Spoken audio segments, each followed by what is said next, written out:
उस्मान गाजी, जिन्हें उस्मान प्रथम भी कहा जाता है, का जन्म 1258 ईस्वी में अनातोलिया यानी वर्तमान तुर्की के सोगुत क्षेत्र में हुआ था। उनके पिता का नाम एर्तुग्रुल गाजी और माता का नाम हेमा खातून था। उस्मान गाजी ओगुज तुर्क जनजाति के नेता बने और धीरे धीरे उन्होंने इतनी बड़ी सल्तनत की नींव रखी जो बाद में उस्मानी साम्राज्य के नाम से दुनिया भर में मशहूर हुआ। उस्मान का बचपन वीरता और ईमानदारी की कहानियों के बीच बीता।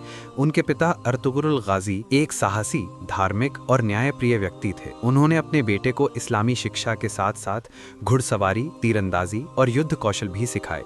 उस्मान बचपन से ही तेज दिमाग और मजबूत इरादों वाले थे। इतिहास में मशहूर है कि एक बार उस्मान गाजी ने एक सपना देखा। उन्होंने देखा कि उनके सीने से एक पेड़ उगा है जिसकी जड़ें चारों तरफ फैल गई हैं और उसकी शाखाएं आसमान तक पहुंच रही हैं। ये सपना एक सूफी संत शेख एदिबाली ने बताया कि अल्लाह ने तुम्हें और तुम्हारी आने वाली नस्ल को इतनी बड़ी सल्तनत बख्शी है जो दुनिया के कोनों तक फैलेगी। यही सपना उस्मान की जिंदगी का मकसद बन गया। उस्मान गाजी की सबसे पहली और बड़ी चुनौती बीजेंटाइन साम्राज्य था, जो उस समय अनातोलिया में मजबूत किलाबंद शहरों का मालिक था। उस्मान ने सबसे पहले छोटे छोटे किलों पर हमला करना शुरू किया। उनकी पहली जीत कोपेज नामक किले पर हुई। उस्मान गाजी ने युद्ध में केवल तलवार और बहादुरी ही नहीं बल्कि रणनीति का भी इस्तेमाल किया। वे अचानक हमला करने, दुश्मन को घेरने और तेज घुड़सवारी के लिए मशहूर हो गए। उस्मान गाजी का रिश्ता सिर्फ तलवार और युद्ध तक सीमित नहीं था। वे धर्म और आध्यात्मिकता से भी जुड़े हुए। शेख एदिबाली की बेटी माल खातून से उनका विवाह हुआ। इससे उनके जीवन में ईमान और स्थिरता आई। उस्मान गाजी केवल योद्धा ही नहीं बल्कि एक न्यायप्रिय शासक भी थे। वे अपने कबीले और प्रजा की हर समस्या को ध्यान से सुनते, चाहे मुसलमान हो या गैर मुसलमान, सभी को इंसाफ देते थे। उनकी यही आदत उन्हें लोगों का सच्चा नेता बनाती थी।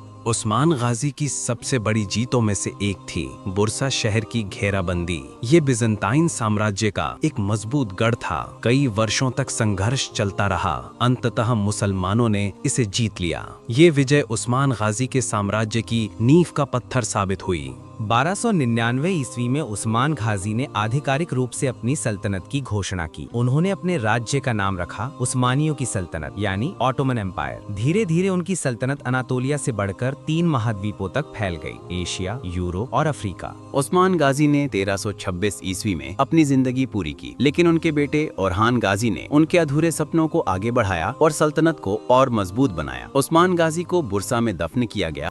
उस्मान गाजी की कहानी हमें ये सिखाती है कि सपनों और ईमान पर टिके रहकर इंसान बड़ी से बड़ी सल्तनत खड़ी कर सकता है। एक सच्चे नेता की पहचान उसके न्याय, बहादुरी और ईमानदारी से होती है। उस्मान गाजी ने ये साबित किया कि केवल तलवार से ही नहीं बल्कि इंसाफ और नेक नियत से भी दिल जीते जा सकते हैं।